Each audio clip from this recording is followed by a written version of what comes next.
a company that believes in partnerships so much you can read their name on the Australian shirt. This show leans in hard on data and technology, so we are proud to work with HCLTech, leaders in their field. Their batting is exceptional in ODI cricket, so surely this was a time to be as courageous with the toss as they have been with the bat. They should be batting second in every game from here on in, because unless their luck changes with tosses, and it probably won't because this is South Africa at a World Cup, the only way for them to win this trophy is for them to chase in the semi or final. And so after years of panic and worry, to win this World Cup and break the hex, South Africa need to embrace the chase. Morning everyone. Yes, another South African chase here on the scoreboard. This one, they got home very just somehow. Watching South Africa over the last 30 years is like looking at the most beautiful person you have ever seen and then thinking they're absolutely flawless, but knowing deep down they have the worst breath. Not just breath that you don't want to kiss them with, but breath that even being in the same space of them, puts you off. All this talk about psychologists and being more positive. How about they just spend all their time between World Cup cycles chasing? What if they just went, do you know what? The one thing that we're not very good at is this chasing thing. Let's spend 4 years just working out how to chase. But no. They didn't do that. And so instead, we saw an incredible game. Pakistan just lost too many wickets a couple of times. Too many wickets early on. Had that great partnership between Sood and Shadab, which really helped them get to a good total. And then they lost more wickets again at the end. It still should have been a fairly easy chase for South Africa, if such a concept is even possible in a World Cup for them. They got in front of the rate, so it didn't really matter so much about that. They were well ahead of that. And yes, they lost a couple of wickets. Honestly, when you look back at this, only Markram ever looked truly comfortable in this chase. And when he went and tried to smash the ball away, we were left with, chaos at the end. Mohammed was cramping and perhaps anyone coming on to bowl. The whole thing, and not to mention the South African tail, they almost had a run out at one stage to what was the safest run I've ever seen anyone take in an ODI. It's just remarkable how those things get in their head the way they do. Honestly, the end of this game was like watching a bunch of toddlers put together IKEA furniture. Absolutely captivating in every way. And somehow Keshav Maharaj and Tabraiz Shamsi got them home. But let us check the tape, shall we? So, before we check the tape, I remember I've got one more thing I wanted to say. We finally had a close game at this World Cup. How good is that? Even if it means that now for the next 19 games, we have a top four that is basically already settled. And because of that, we're in a situation now where we have, in a sport that already loves dead rubbers more than most sports do, we have potentially 19 dead rubbers to come. And yes, they won't be completely dead rubbers. Maybe teams will change where they are in the order. And I don't know, some weird shit could actually happen. But as it looks at the moment, we know who our 4 semi-finalists are. An absolute mile out. This is the ICC's worst nightmare when they came up, or didn't even come up with it, when they stole their old format back. This was the worst case scenario that they actually talked about at meetings, was what happens if the top 4 teams are settled 20, 25 games out. What happens then? Well, we're about to live that reality. And all I will say is this. 19 dead rubbers for all on the wall, 19 dead rubbers to watch. If one of those dead rubbers should happen to be close, then we'll have 18 dead rubbers on the wall to watch. Isn't that going to be fun? Didn't quite pass that poem out, but I've got to do these things live. You just got to take it the way that it goes. Let us check the tape again. Let us really check the tape this time. South Africa chasing. Temba Bavuma was really honest in the press I think it might have been with Athens or Mark Nicholas after the game. It was Mark Nicholas, wasn't it? And he said, we have a really strong blueprint for how to bat first and not a blueprint on how to bat second. I would argue they don't even have notes on how to, they haven't even thought about how to construct notes about how to bat in the second innings at the moment. I thought in the Bangladesh game, they made a huge error in not fielding first. I believe their best case scenario is chasing in every single game now. So it's no longer the bogey. They're no longer worried about it. In this game, the toss going against them, I think might actually help them when it comes to the tournament at large, because it meant that they had to chase. On top of that, There was a time when it looked like that, you know, some wickets at the end might restrict Pakistan to, let's say, 220. And there was another time when it looked like Pakistan were batting so well, they could have got to 320, right?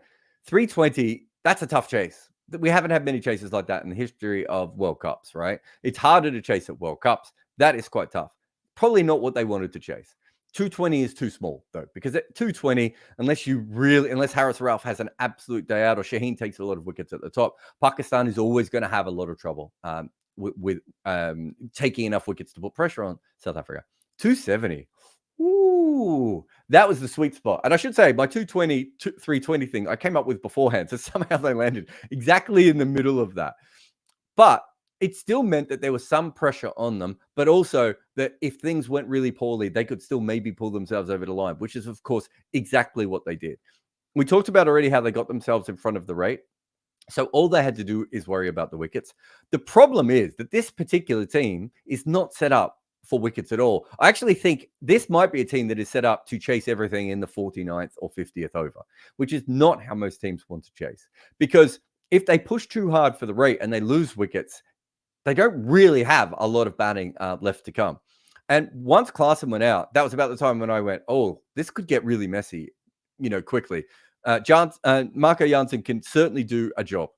You know, and he was batting at number 7, of course, but had to come in very early. But it's a very different situation. We know how well he's batted of recent time. It's a very different situation to come in like this as a number 7. If you come in as a number 7 when your team has already made a lot of runs, or you're already ahead of the game and you can swing around a little bit, or even chip the ball around without pressure, that is very different. And once Jansen went out, of course, they didn't even have Rabada, you know, so they had Coetzee, Maharaj, you know, and then they had Shamsi and Ngidi. It's not ideal, right? And so it went exactly the way they didn't want it to go. And let's just have a look at the first graphic, which is, where are we here? This is wrong because I did this when they lost their, when the LBW went, and I thought it was Plum, but it should be over here. But they've now played 25 games, including the tie against Australia to start this in 1999. And of those, they have won 12 chases, had 2 ties, and had 11 losses.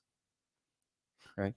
It's not like a new thing, right? It's a multi-generational problem. And, you know, if you haven't seen the video, we played a trailer for it at the start there. You know, if you haven't seen the video about South Africa and chases, it's a thing. They don't chase particularly well in bilateral games compared to how they play in the first innings. And then they chase horrendously bad in World Cup games. And it's been going on a long time. It's as I said, across generations, coaches, players, captains, all these sorts of things. It's really, really interesting how far they've got. Today, let's be honest, they won today because Pakistan didn't have spin bowlers, right? If this was a normal Pakistan spin bowling attack, or even Nawaz was in decent form, and one of Shadab or Osama was bowling anywhere near top level international, South Africa just lose this game. Right, it's not even close. Most of the other decent bowling lineups in this World Cup would have defended today, right? And to be fair to Pakistan, their 3 seamers gave it a hell of a go, but kind of on their own. But we'll get to the Osama a bit later because it is quite funny. But I just want to show you this. This is Rassi, right? Rassi in the first innings, this is since the start of the pandemic, is averaging in the 60s. He's been fantastic. We all know he's been fantastic.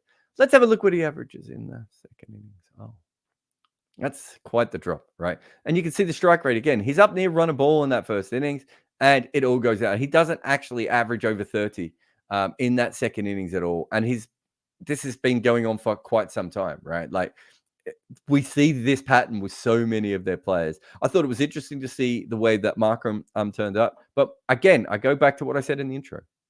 We knew this was a problem. If I've just made a video on it, you can't tell me that they haven't known that this has been a problem for a long time.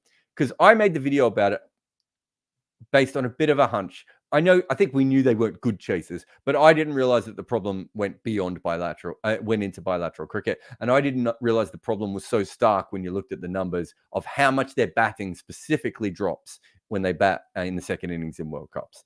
but they would have had the idea of it. The same reason I did. Someone would have gone off and done the research. How are you getting to World Cups with this, right? And other players like this, and again and again. This should be something they should be looking at. Anyway, they won the game. Should we do more Rassi? Because there was a fascinating thing that happened with Rassi, of course, today. This is the LBW. So you might have seen this live. I think I saw the dismissal, but missed the DRS. So this was shown on the screen. So I'll get to it a little bit here. This is the image on the left. It was originally shown as wickets missing. Okay. Then a couple of seconds later, it was shown as just clipping the outside, right? So they changed their dismissal. And I know this is very, very confusing. The one thing I would say is I don't think there was actually, I think there's a lot of people who believe in the conspiracy, and we'll come to that in a little bit.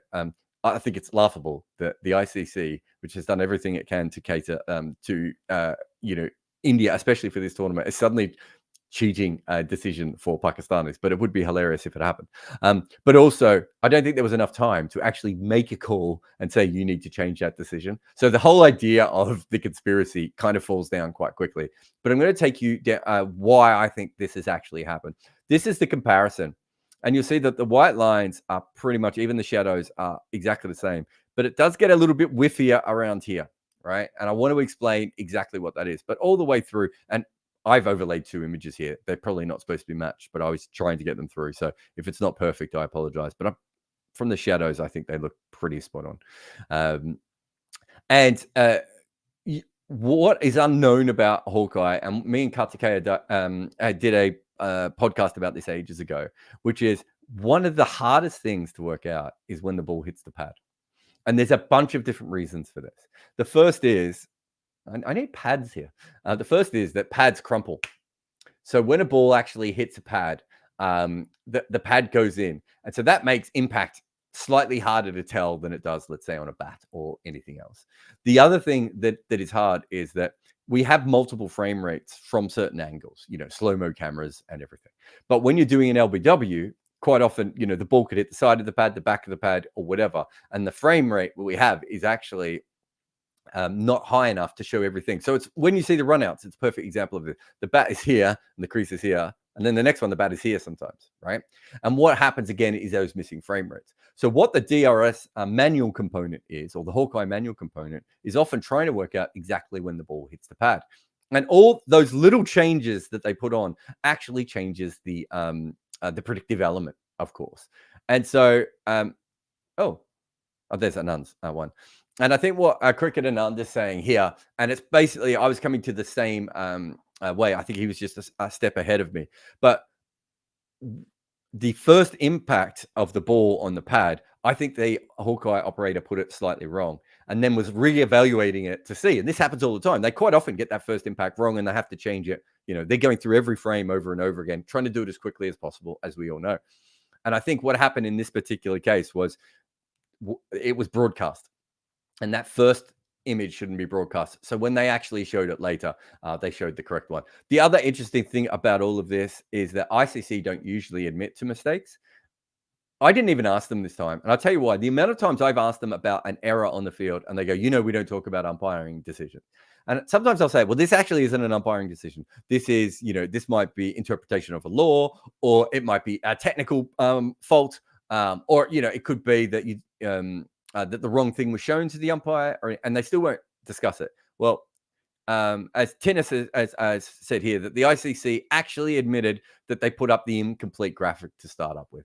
And look, I know this is going to ruin a lot of people's days because conspiracy is, much more fun. But unfortunately, when it comes to the ICC, as much as there are some conspiracies, I always wonder, we always look for the conspiracies in the ICC. They literally rigged the draw so India and Pakistan play each other in every world event. We don't have to look too far for conspiracies, do we? But in this particular case, sadly, it's not a conspiracy. It's a cock-up. All right, let us move on to, have we got Aiden Markram? Aiden Markram, yeah, let's go to Aiden Markram. Why not? So I found this. This is really interesting. This is his strike rate in ODIs by year. And you can see, it's just incredible how poor he was towards the start of his career. He starts to get I would say this is probably around par in 2021. And you can see he actually drops off again. Then we have here, we can see that his hair is getting bigger and his strike rate is getting bigger. I think I didn't look at it after the game. I might have looked at this halfway through the game. I think he was around 120 when I made this. It's a huge change, and um, I think that some of it is that he was learning how to make runs in ODIs. I've talked a lot about his strike rotation problem. So he's one of the worst strike rotators in the world in one-day cricket, in that he gets dismissed playing a shot that most players don't. So I think his average is around 25 strike rotating or 30 strike rotating, and the global average was like 65. All right, it's a big drop. Most players don't go out strike rotating all that often. It's a safe way to be able to score. It's kind of how teams like England and India and South Africa have built their modern ODI cricket, is the ability to rotate really easily, which is a low risk way of scoring. So this is huge. And I saw a pull shot that he played today where I think even before he played the shot, he thought it was only for one. But instead of chipping at it like he quite often would have done a couple of years ago, he played a full-blooded shot and it raced straight to the fielder. And, the old Manny Cohen line of it's an agreed upon single, right? If you hit it to the sweeper, you're doing that on purpose, and you're only going to get a one. And yet he absolutely biffed the hell out of this one, and it flew all the way to the fielder. And I think that is a much better way. I think when he tries to play half shots, he gets himself in all sorts of trouble. When he actually tries to hit the ball hard, he's a much better player. And I don't know if that's about head position or the way he watches it or anything else. But this is the thing I found really, really fun. So this green line is his T20 strike rate, and this yellow line is his ODI. Generally, when a player gets good in white ball cricket, and let's say it's strike rate of a batter, you usually see a bump in both, right? But actually, he's had a dip in T20 cricket this year, while he's had a massive change. And I think that on top of the strike rotating thing, which I do think has changed, I think he's actually playing ODI cricket a little bit more like he plays T20. And if those fans, Sunriser fans who've watched a lot of him, or people who've seen him a lot play a lot of T20 cricket, we know that he can be quite a slow starter. He likes to knock the ball around for a bit. He's kind of like a semi-trailer, right? He doesn't have a very quick turning circle as a batter, and he doesn't get off the marks very quickly. But once he gets downhill, he's about as fast as anyone. And I think that if you think about the way that specifically South Africa are playing their ODI cricket at the moment, which is about accumulation, about the way that they score and everything else is about the long haul. It kind of helps the way he plays. And then once he's in, he can hit boundaries from kind of any ball he wants just because of that raw power. But it is interesting that these two numbers are so close. And look, he might slow down. He might play some T20s at the end of the year that boosts this up. But even so, this is not a pattern I ever would have expected to see. So well done to him. He almost got them there today. In the end, it was, Maharaj's epic 7 that got them there. Marco Jansen in the power play. So before this World Cup, we talked quite a bit about how it actually didn't make sense how bad Marco Jansen had been with the new ball, especially when you look at the gifts that he has, right? He's freakishly tall, he bowls fast, he can move the ball laterally, he gets good bounce, he's got a good action, all these different things. And yet, before the World Cup, bowling in the power play was averaging over 50. He's not over 50 anymore, is he? He's been, this is when we talk about teams like England and Pakistan. But you talk about England, where you come to a World Cup with a player who you're not quite sure about, and they get to the World Cup and they're worse. Well, South Africa came with Marco Jansen, and they would have been like, he should be able to do this job, but he's not doing it. And then they get here, and he goes from not being able to do this job at all to being absolutely spectacular at it. And that's the sort of thing that can be the difference between you getting to a World Cup and going out before the finals, and actually having a realistic chance of winning the whole thing. So if you just look at it with the economy. Oh no, is this for strike rate? I thought it was economy. No, it's strike rate, isn't it? Average and strike rate. So you can see how often he is striking. He's striking every 16 balls at this World Cup. Now that won't last. He will move back into this by the end of the tournament, or South Africa will go very close to winning, right? But, if you compare him to Chris Wokes, a couple of years ago, Chris Wokes was the leading power play bowler in the world, I think, coming into the 2019 World Cup, right? Coming into this tournament, if you looked at their numbers, Jansen would have been here and Wokes would have been like here. And yet in this tournament, Wokes has gone back here and Jansen has gone up. It does tell you how much form can affect all those things. But he's been magnificent with bat and with ball, Marco Jansen. Even his innings today, I know he didn't go on to help them win the game, but the ability to bat, especially when you look at the guys who came after him, he just stretched the order a little bit longer, right? It meant that even if he was struggling with the extra pace and bounce on that wicket, it just meant that they didn't have to do as much if they did have a more of a collapse at the end. And this is Gerald Coetzee. So there was a little bit more bounce in this pitch today compared to New Zealand, Bangladesh, and that pitch had a lot of bounce. So I think for Chennai, we'd have to admit that these wickets have been going through. This isn't the sort of wickets we see Jadeja and Moeen Ali bowl on, right? And Tikshana, right? These are nice. There's really good pace and carry. Surprising that it was the combination of two as well. I thought they were really good. Died out a little bit when the ball got soft, but you expect that anyway. But so you could see this ball, just that is fast and it is short and it is absolutely flown through. Good, he's a good celebrator too. Coetzee. Have we talked about that enough? But that is a batter who is a quality player as well, beaten for pace and bounce, right? In Chennai. This one is probably more bounce, and it might have even been. I have to have a look at it again. His celebrations, I think we're going to have to do a supercut at one stage, just of Coetzee's celebrations. That one might have been a slow ball. I didn't. Let's see if I can. Oh, wrong one, isn't it? Yeah, I can't quite see it well enough to have a look there. But again, just that extra bounce. And it made Shayan go and have a look for us at the stats here. And he said to me, I think Coetzee might have taken the most wickets with short balls. This is back of a length and short. All put together, but I should point out that he also has the most wickets just from short balls as well. Actually, no, sorry, he doesn't. I think Ferguson might have one more wicket just from short balls, but from far fewer deliveries. But this is Coetzee in this World Cup. He's head and shoulders. He's 2 wickets clear of anyone else with this dismissal. And I promise you that I'm trying to remember some of the others.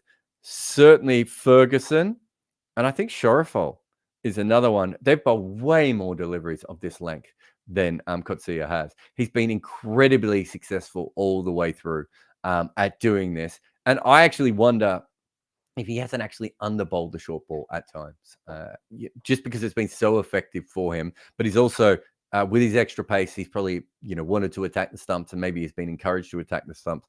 I like him when he bowls short. I'm not sure he's quite going to be a Lockie Ferguson length bowler, where that's like his main stock delivery.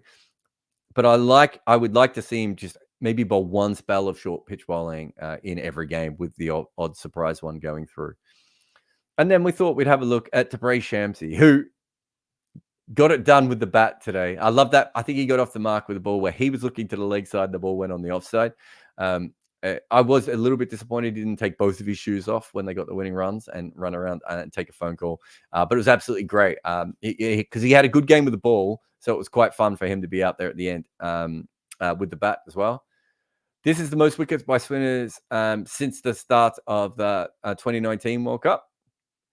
And you can see, Zampa here, Kuldeep, Miraz, Hasaranga, Shakib, and then Shamsi, right? Ahead of Adil Rashid, ahead of Rashid Khan, Tikshana. He's a really, really good wicket taker. And, South Africa have decided tactically at times not to keep him in the side, different conditions. This might have been a pitch where they could have picked an extra seamer as well. But I think he's proved that he's a well above average strike person for when it comes to a spin bowler. And I think he's, even if occasionally, I know he's a bit of a liability in the field and he's not a great bat, as we saw today, but I think he's worth picking, on flat pitches and when there's any assistance for the spin. But he's been absolutely fantastic, but he got them over the line with the bat, and that was the most important thing. That's the end for South Africa. Let's take a quick look at Pakistan here. So when Shadab Khan went to field that ball and hurt his neck, and it was a scary moment there for a couple of seconds, I remember I Googled it straight away because I was like, I got the feeling that he's hurt his neck again. And this isn't the first time we've seen this. This was from earlier this year. I think this was in May. I think it was a Blast game. And he had a clash with McAndrew here and hurt his neck. So it, it's an interesting thing that it's happened to him twice in 1 year, and I hope that there isn't a bigger issue there. But what actually ends up happening is if you go back and look at the footage, when he hits his head, you really see that sort of accident thing. You know when you see in a movie when someone hits the ground and they do the exaggerated head whipping into the ground kind of motion, and that's what you saw from Shadab, which meant that when he was warming up to bowl, you could actually see. You could actually see his glazed over look. I was like, don't let this guy back out on the field. Clearly something's not right. And I still thought it was the neck, but obviously they decided that it was concussion, and it was a big head impact on the ground. I think we've seen sometimes maybe teams play with the concussion substitute a little bit. I don't know if Pakistan did that or not, but the whiplash and the way his head hit the ground did look very bad. So I would assume there was something there. But here's the interesting thing is, from a game perspective, Pakistan got the absolute best case scenario out of this because they got Shadab to do the batting, which got them to the handy total. And we'll talk about that partnership a little bit later on. But then they got Usama Mir. And what they needed in this game was not economy. What they needed was wickets. And this is all the bowlers in this World Cup so far. Who's that? Anyway. That must be Angelo Matthews, is it? Isn't that cute? Anyway, this is all the bowls in the World Cup with more than one wicket, right? And obviously, you've got the two seamers up here. I don't know, it's Harris Rao. I don't know where Hassan Ali is. Anyway, you've got the two seamers here, and this is the three frontline spinners, right? So the three frontline spinners, I think between them have very, very few wickets. I think it might be 5 wickets in total between these 3 guys. And you can see that economy, I mean, Shadab's done well to keep his economy low because he's bowled horribly. Nawaz's economy is quite high for him, but he hasn't been smashed massively. And Iftikhar's a part-timer. But Shadab has taken the 2 wickets. And Osama hasn't bowled well as his replacement. And also, I think they're bowled in the same side together as well at times. But when you watch Osama, he does look like he should be getting wickets. It's messy. This is a massively high economy. What's that? 7.3. Right. And so today, all they needed really was the wickets, right? South Africa, we're going to chase it down at about 7 runs and over anyway, by the way they went for that chase. But the pressure was always going to come from the wickets. So, yes, they would prefer to have someone who was averaging 60 in this tournament as their strike spinner. But when you look at the other guys, and they're all averaging around 90, 100, and if the car's over 120 there, you can tell that, like, even any support here is really, really important to them. So, from that perspective, they ended up with Shadab's batting and Osama's bowling, which was quite handy for them, even if you don't want your vice captain to smack his head on the ground. And Shaheen Afridi, I found this really, really interesting. Sometimes when a player doesn't quite look the same, I think we think that means that they're not as good. And so I assumed, and heaps of people have been talking about this. I think they might have talked about it on the commentary, and I think me and Babar Azam have talked about this before. That with Pakistan, with Shaheen Afridi, that his bowling in the back half of the game hasn't been as good. But his numbers actually this year are really, really good. And I was shocked that they were as good as they were. And I think what he's done is we were used to him getting wickets at the end with pure pace, and then also occasionally with the ball tailing a little bit. Whereas now he's much better at using the crease and his angles. And of course, he's got a better cutter. It's an obvious cutter, but I think he's getting good revolutions on it at the moment, which is making it quite handy. But also, I don't think we're wrong because you see, these are the glory years, 2018, 2019, 2020. 2021 and 2022, he was struggling in the last 30 overs of the game, right? But this year, I think he's just got a little bit smarter and has started working a little bit better with his game. And certainly, he looked brilliant at times towards the end of this game. And he was quite good in that Australia game as well. This is Babar Azam by bowling type. He actually hasn't faced much left arm wrist spin before this World Cup because, there isn't much around. We know that he's very, very conservative against off spin. Shockingly so at times. But this is at this World Cup. We could see how slow he's been scoring so far. He hasn't Hasn't been dismissed by left arm orthodox at the moment. But this is left arm wrist spin, so he will take a few more risks against that. But the difference between right arm seam and everything else, this is what you expect in a young player, and especially you see this pattern a lot in young players from England, where they can basically smash right arm seam everywhere and they struggle with everything else. This isn't his whole career, of course. This is just this World Cup. But this is a big reason why he's struggling so much and isn't being able to kick on. And if he gets a couple of right armers, he has absolutely no issue. But it's not. This is not an acceptable strike rate or average for some of these bowlers in this area. So not ideal from him. And this is it in all cricket. So you can see usually he dominates left arm seam a lot more. You can see he doesn't usually go so well against a right arm seam. Much better against wrist spin. Off spin is the only one that's more or less the same. So, I think it tells us at the moment that teams are just bowling just a lot more spin against him. And someone put this up. This is percentage of balls faced versus spin in the 2023 World Cup. This is HL. I don't know if that comes in right at the top of the screen. Kind of cut him off a little bit there. But you can see here that, he's been struggling against spin. And, they've certainly been trying to bowl as much of it as possible to him. So, excuse me, something worth looking at anyway. Won't matter for the rest of the tournament for them. And then just a shout out, of course, on the partnership here, this particular partnership. This is the one that almost broke the back of the chase. And this is the one that almost got, Pakistan into a position where they probably would have won the game, all things considered. But you could see that they lost a few wickets at the end. But this was, and this kind of reminds you why Shadab plays, right? Like, we know he's a fantastic player.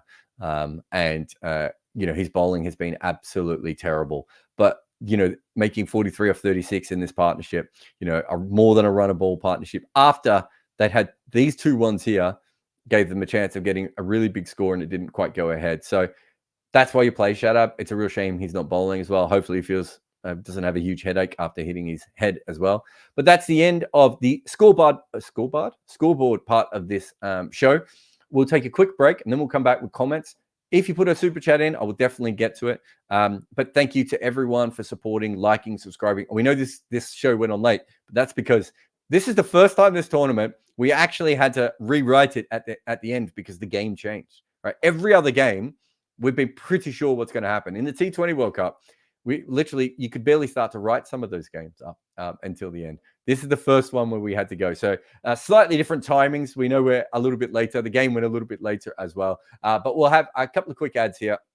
And then after the ads, we will get to the your comments and your thoughts on what went on. I know that you think you could run your favorite cricket team better than those who do. But no one is going to let you do that. So why not try Wicket Cricket Manager to satisfy that urge? Pick your nation, pick your league, pick your players, and yell at them when they do poorly. You can find it in the links below or by searching for Wicket Cricket Manager in your app store today.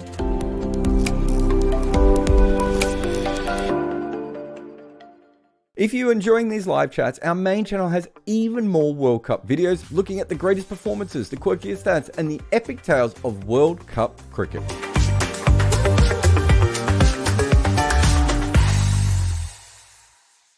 Cricket is about partnerships, and this show was made in partnership with HCLTech. Yeah, the company you see on the Australian shirts. Supercharge your technology with them today. Love sports and want to write or podcast on it? Look no further than Fans with Laptops. It's a specialized course tailored for aspiring sports enthusiasts like you. Uncover the secrets of the press box, learn how to create compelling stories from scratch, and discover the best methods to share your content online. If you like these live chats, head over to our main channel where we have all sorts of video on this World Cup. There'll be several every week with all the latest trends, stories, and incredible historical content.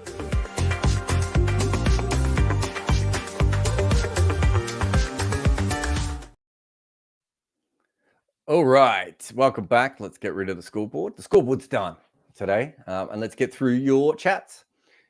Let's have a look here. Oh, I've got my screen too small for this, don't I? Huge says, why is South Africa struggling to take wickets of the lower order, even though they have one of the best bowling attacks in this World Cup? Do you know what? Their record of taking wickets over the cycle is not as good as it should be for a team with 5 bowlers. I've talked about that a lot, and there's no obvious weakness, but like there have been times when some of the bowlers have struggled in their roles to take as many wickets as they should. The tail thing, I don't know, without going back and having a look at it, but 2 of those games were when the steam was out, right? Today wasn't, and the Netherlands one wasn't. So I don't know if there's a pattern here or if it's just that it happened twice and then the other 2 games don't really matter as much anyway because of the kind of games they were. That I can't really answer for you, Huge. But at this stage, I would, if I was a bowling coach, I think I would be going through all the time they've bowled to the tail just to see if there's something they're doing wrong and maybe compare it to some of the other teams when they've bowled to the tail as well. Vamasub says, when KG is back and it's not a turner, Coetzee should stay and Lungi makes way. Coetzee has looked threatening with his pace and Shamsi versus Kesh for the lone spinner's spot. I mean, I think they have flexible lineups that they can do. I still think that if it's a batting pitch, they might like Ngidi just because of the change of pace sort of stuff. And, you know, he's a clever, you know, slightly more experienced than Coetzee as well. But perhaps if you're looking at striking, Coetzee is the better option. And then Shamsi versus Kesh, I don't think is even. I think they'll just if they're only going to go with one spinner, then I think Maharaj will always get the call over Shamsi just because, you know, they prefer the lower strike rate in that situation. Josh says, I couldn't believe it when the commentators were saying the match was imbalanced when Markram and Coetzee were at the crease with 36 left to get. They almost managed to choke somehow. But this is the thing. It made perfect sense, Josh, because I was feeling weird certainly when Klaasen went out. But even when Klaasen went in, I was like, they've lost slightly too many wickets early on here. And the pattern is that if they lose wickets in a chase, that, you know, they get themselves into a position where it does bother them. And that's exactly what I would say is the case. It was the case there. And so I understand why. I understand what you're saying, but it's not about them choking because they clearly are not. They're not doing this very well in bilateral games when no one's even watching. They don't play the chases very well. And I also don't think they have a batting order specifically set up to chase very well. The Temba Bavuma blueprint thing, I think, is really interesting because I think if you go in with 6 specialist batters, a young kid who can hit them occasionally as your number 7, and then 4 number 10s, right? You are in a situation where you are not set up to chase very well, right? That is what that kind of batting order is. And if you in that batting order have, I don't know, Kyron Pollard and MS Dhoni and Michael Bevan and, you know, those, or Virat Kohli, then it doesn't matter, right? Because you have players who are specifically better at batting in the second innings than they are in the first innings. But they don't really have that either, all right? So they are in a situation where that is the case. So I says, umpire's call decides a close World Cup game. Should it be eliminated for unbiased decision-making by technology? Okay, so I don't think people understand what umpire's call is. And we've done a whole podcast on it with Katakaya. Today is actually the perfect example of why we have umpire's call. Because the Hawkeye operator was in a situation where they couldn't be sure exactly when the ball had hit the pad, right? They couldn't tell if it was, you know, this frame or this frame, right? And that made a difference. You saw it, Sai, make a difference because on the first footage, the ball misses the stumps. But when he updated it to where he actually thought the ball had hit the pad, it clipped the stumps. That is why we have umpire's call. Everyone, the umpire's call, Hawkeye wants it there because what that allows for is a second pair of eyes. And in this case, the umpires, we know umpires are fairly accurate with LBWs. They're not 100% or anything, but let's say they're 85% or 87% accurate. I think the ICC claims slightly more than that, but I think let's say it's 85 to 87% accurate, right? They actually see a lot of things and they can factor in a lot of the, decisions when they make it, you know, where did the ball go after it hit the player's pad? You know, did it go up? Did it go down? Did it go to the offside? Did it go to the leg side? All these sorts of different things. Where was the batter? Had the batter moved around the crease a little bit? All those sorts of things that they are factoring in. DRS is trying to make a decision based on limited technology, right? We don't have every frame rate. We don't have cameras from every single angle. And then it's trying to make a prediction And those predictions can change ever so slightly based on where the ball actually strikes the pad. And we can't be positive where the ball strikes the pad. So today we saw why we have umpires call rather than the other way around, because we know that there are flaws within the system. It was built in, not the flaw, but the thinking around it. Andy says, seeing how Pakistan's T20 team has benefited from playing for franchises the world over, should India follow suit? Does Nawaz merit a spot over Imad Wasim? I mean, I haven't seen Imad Wasim play in ODIs for a while, so I don't know. I've always been a huge fan of Imad Wasim. And Nawaz has had a bad World Cup, but Nawaz had a really bad T20 World Cup and then sort of worked his way back and really fought hard at times, didn't he? But they seem to like him more than Imad Wasim at the moment. Seeing how Pakistan's T20 team has benefited for franchises, should India follow suit? Yeah, I mean, yes. What's the end game, though? Is the end game for the Indian cricket team to be the best possible and the most rounded so that when they go to World Cups, they are, more used to foreign conditions. They have the ability, to learn from other players, bring all that back into their system, all that sort of stuff, and play in more high-pressure games when it's not just in the IPL or for India. All those things would help. But is the end game not to make the IPL as much money as possible so that it is the only league eventually one day and everyone has to come to it anyway, and it goes for 9 months of the year? And so, and maybe the players won't be as well-rounded. Gautam has sent a super chat, but then he had to put this separate. And he's from Patreon. Thank you. Remember, you can support me on Patreon. It's a huge. I love Patreon because it means that I know how much money I can budget for the other staff so we can make more videos. Super chats are great, and thank you to everyone who has done super chats here. They are massively important for us and the way we do everything. But Patreon just allows me to know each month going in, well, maybe I can get this person to come on as a guest for a podcast. No names, but we might have someone coming on soon. What are the chances that Pakistan do not win another game? Yeah, I think the end of their tournament is tough, isn't it? Just trying to remember now. I had it. I think I've been looking at this. I've been trying to work out who's got, because I've got the power list coming up shortly. So it was certainly something that we've been looking at. Sorry, I just need to have a look at it. If you haven't seen it, Cricket Info have done, I think, I'm not sure if they've done this before, but they've got the points table up the top. And then at the bottom, they have the games that are coming up. I really, really like this. I wish everyone would do stuff like this.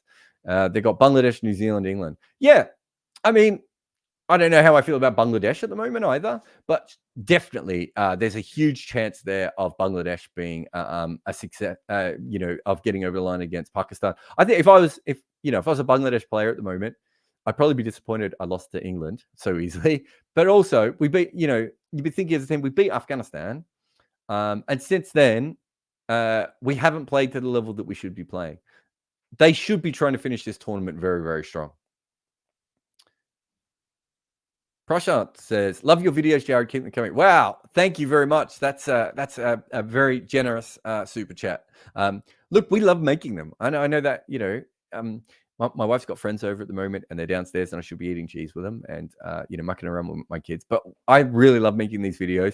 The mood board is something, it's now called the Scoreboard, of course, but mood board, when we started it, was how do we take what we do on the main channel but make it work for these kinds of things? And, got a great team behind us. Shine's done incredible. CS and Bayram, and Ari and everyone else sort of chipping in. Plus, Rakesh and Muku and everyone. It takes a lot of us to put it together, but it's really working now the way we want it to go. And I think me and Muku I gave him like a very vague idea and he came up with it and he made it work.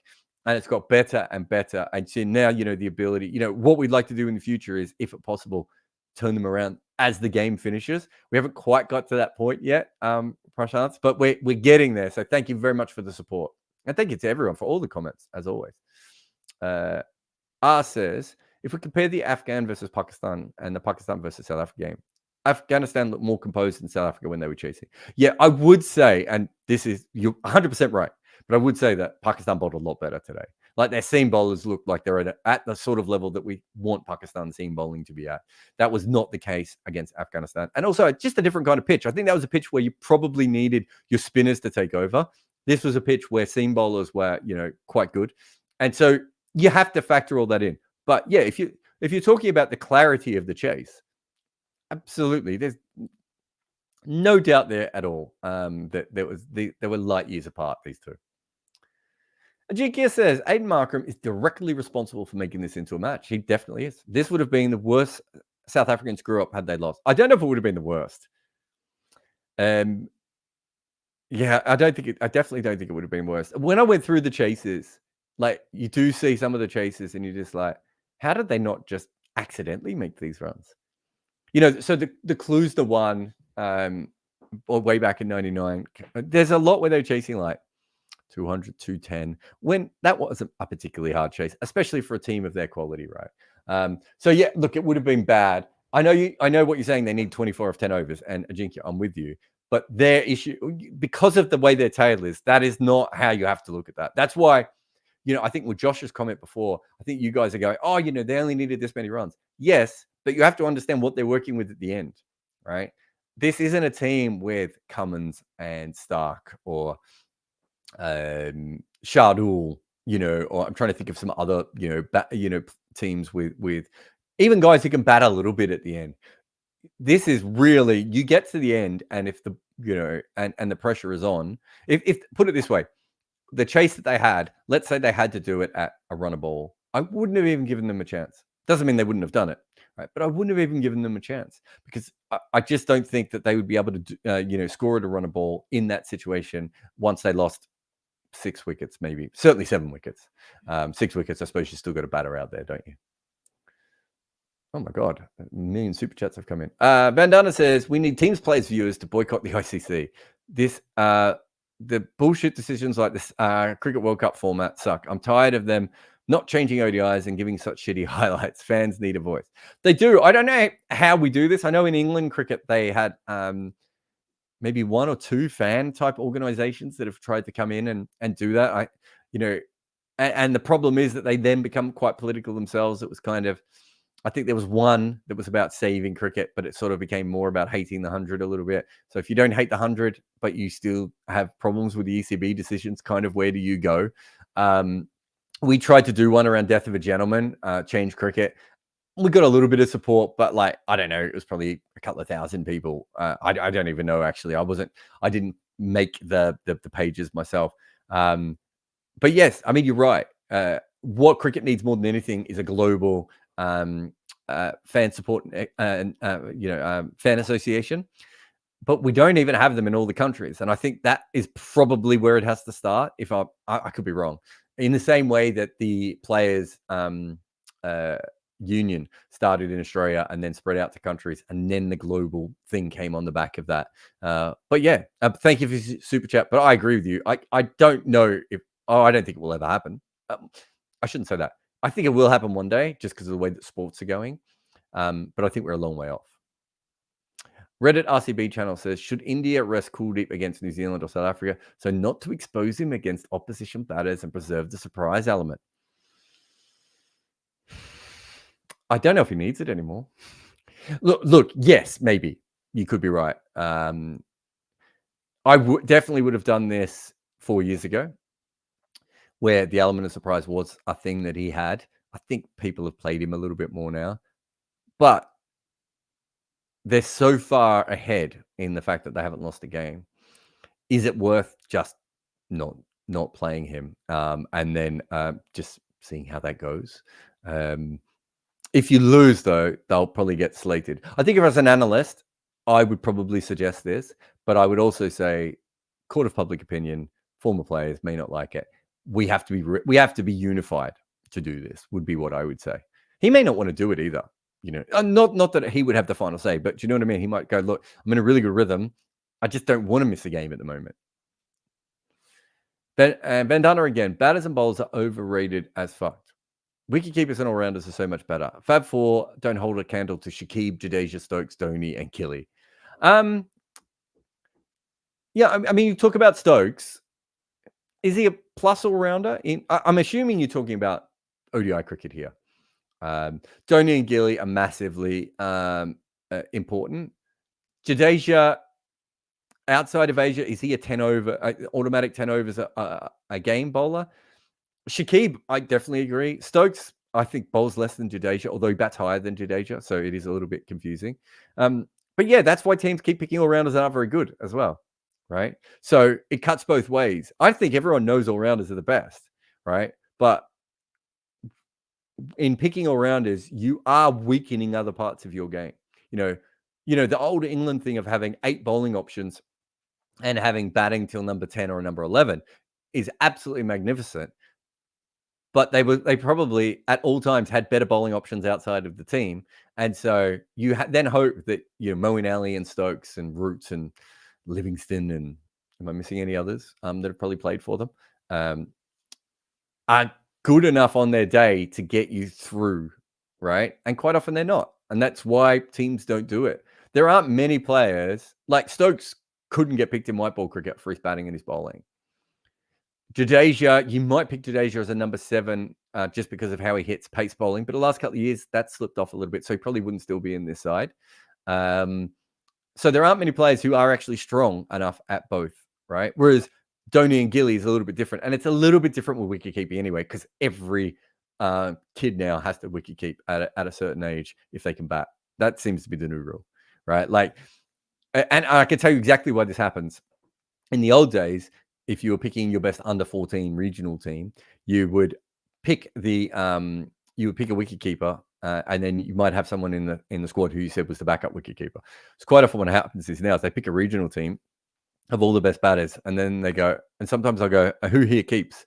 Sometimes it'll be none of them. They go, well, someone has to learn how to keep, and then that kid keeps. And then the next year at under 16, he bats so well, he's like, I don't want to keep anymore. Then he keeps a little bit more the year after. Then he gets an offer as a first class contract. So it is a little bit different with wicket keeping, just because the art has changed so much. But there's no doubt that all-rounders are incredible, but there's also no doubt that they're usually quite flawed. Then that's how the job is.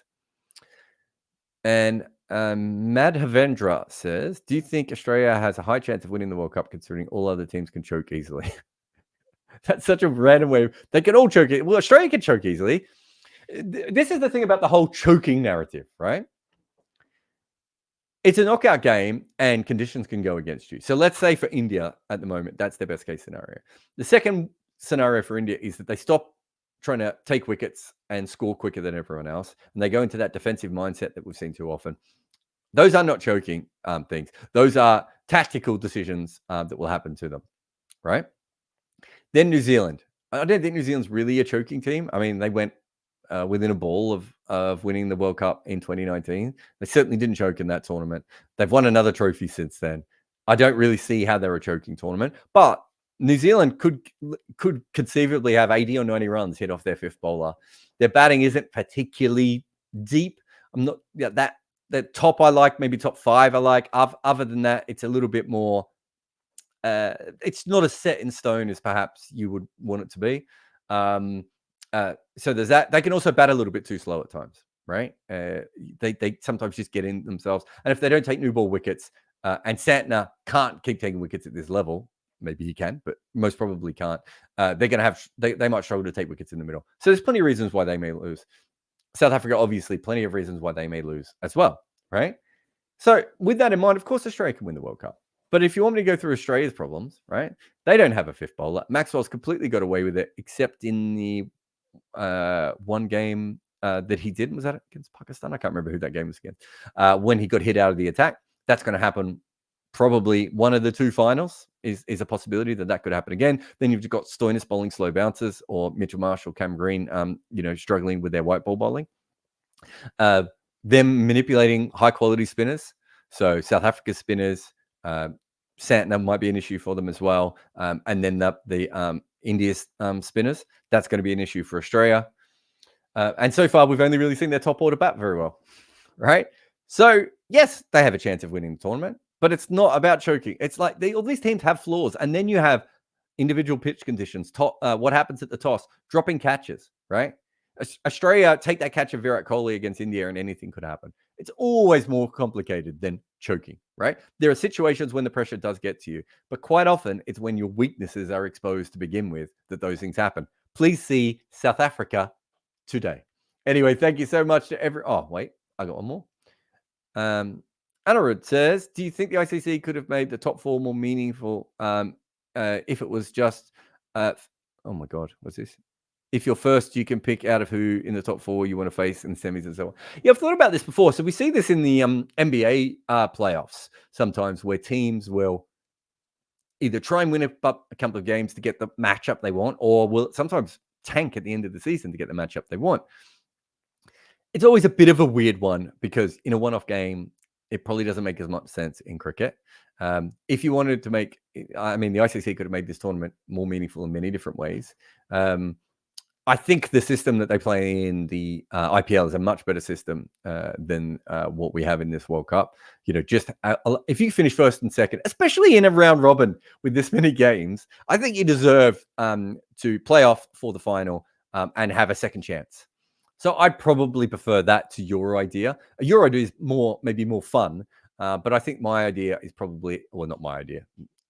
Aussie Rules Football and Rugby League's idea that was taken to the IPL is more fair and is a better way of doing things. So I'd like to see that in the future. But thank you very much for the super chat. We got Anirudh, Madhavendra, Vandana, Reddit, Prashant. Let's put him up again. That man, I don't know what red means, but I haven't seen many red super chats here. So that man put in Gautam, Andy. Oops, wrong one. But everyone who commented, like I said, all these things really, really help our channel.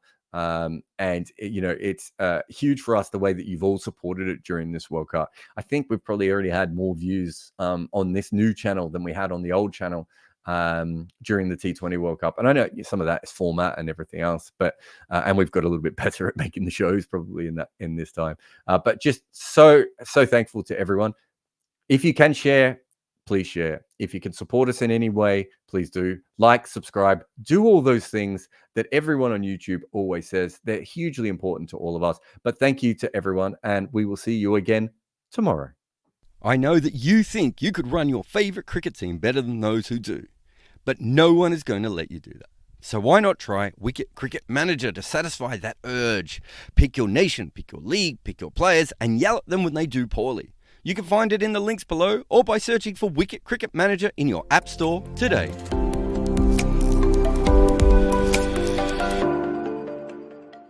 If you're enjoying these live chats, our main channel has even more World Cup videos looking at the greatest performances, the quirkiest stats, and the epic tales of World Cup cricket.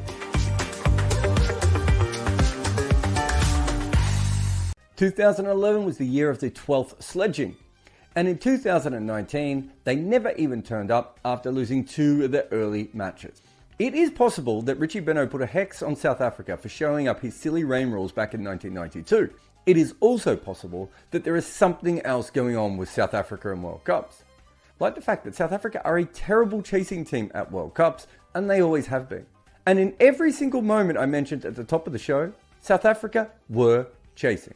So with that in mind, is this the team to break the hex? And if they are, why did they choose to bat first against Bangladesh? Have you ever wondered how I watch so much cricket? I use VPNs to log into accounts from all around the world. But because before, even simple things like when something exciting would happen in a match, I would rush over to social media, and when I got there, the clips would say something along the lines of, "This video is not available in your area." In fact, most of the coolest cricket stuff in the world at the moment is geo-blocked because some random board didn't sign a deal where you happen to live. If you're a hardcore cricket nerd, the only way is to have a VPN, and we suggest Surfshark. They will give you the speed of your favorite quick bowler. They're as inventive as a T20 batter after a bunch of dot balls, and they're as secure as a specialist wicketkeeper with the softest hands in the world. And guess what? The kind folks at Surfshark are going to give you a deal. Enter the promo code Kimber for an extra 3 months free at surfshark.deals/Kimber.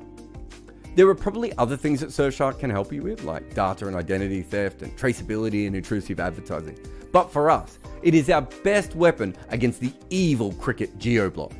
Go to Surfshark and type my name in, KIMBER, and get 3 months